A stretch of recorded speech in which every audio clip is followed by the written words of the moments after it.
Metal Up World, this is CJ with cjortiz.com and metalmotivation.com.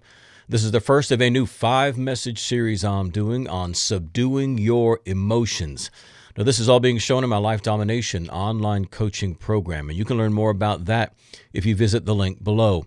But all this week, subduing your emotions. I don't think most of us realize just how much we're living out of our emotions. Now, when you think typically of somebody who's living out of their emotions or someone who is emotional, you might think of someone who's crying all the time. You might think of someone who gets upset or is depressed or angry all the time, that they are overly emotional, and certainly they are.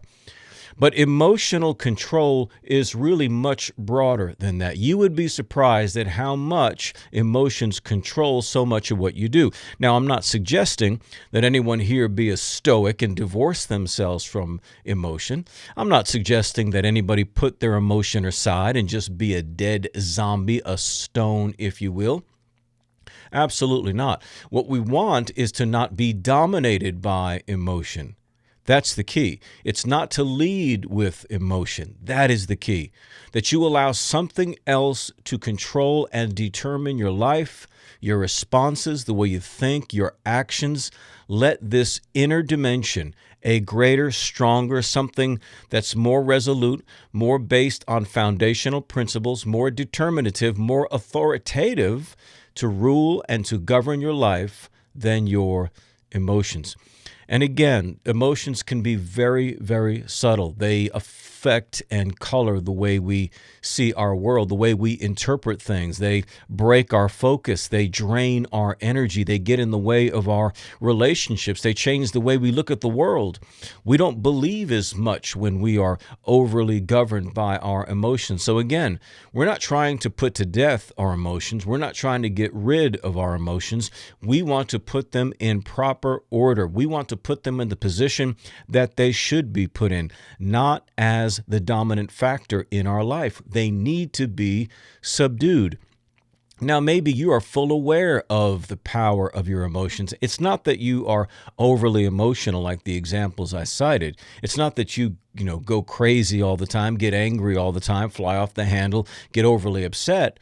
But you can't really control your emotions. In other words, you're sad a lot. You're melancholy a lot. You're bitter a lot. You tend to go over things again and again in your mind about what you think people are saying or what somebody thinks about you. Is somebody being critical of you? You're just in these blasé, dark cloud, bad seasons, in and out all the time. That also is emotional control. You may be good enough at hiding it from people around you, but you live with it every night when you go to bed.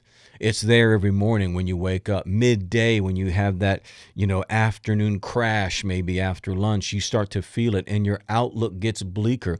You felt better in the morning, but your outlook starts to get bleaker in the afternoon. All of these things are the net effect of our emotions, how much they dominate us. Therefore, we need to subdue them. And it's important, man, but it's something you can train yourself to do. I don't want you to feel like this is just way over because you've had no luck before trying to control your emotions. You can do it. You can control your emotions. You can control the way that you feel. You know what I mean? For example, our feelings will always follow our consistent thoughts. Whatever you think about consistently, your emotions are going to follow. Isn't that true? You sit there and you start meditating or thinking about going over in your mind what you think someone said about you, what someone wrote about you online, and what happens? You get more and more upset. Whatever it is you see in your mind begins to affect the way that you feel. Or maybe you just got out of a relationship, you broke up, and your significant other is out with somebody else, and you start imagining all the wonderful things that they're doing now. What happens? It affects you emotionally. You can make yourself sad. You can make yourself angry. You can make yourself fearful. You can make yourself worrisome. Most of the torment that people experience, they are doing to themselves. There are people who are, yes, in real torment, but most of the torment that people put in their life is put there by themselves. They create that torment through their consistent thoughts. And so emotion doesn't have any eyes. Emotion doesn't have a brain. Emotion doesn't have fingers to touch. Therefore, your emotions need your eyes, your brain, your fingers in order to experience this world. Therefore, and I hope you're listening to me closely, your emotions can be deceived. Your emotions can be deceived because you can scare yourself to death, right? You can worry yourself to death simply by the pattern of your thoughts. Where your thoughts go, your emotions are eventually going to follow. So we can create that torment. We can create that fear. We can create the bitterness, create the anger. We can create the lust if that's something that you're challenged with. Either way, emotion does not have a brain, fingers. The emotion cannot think through these things all by. Your emotions need these other aspects of who you are in order to express feeling. And you can, again, scare yourself to death. You can be lying in bed at night, worried sick, and not be able to go to sleep. You can be in bed at night, worried sick that something in the corner there is actually somebody in the room, that a noise you heard is somebody walking around downstairs.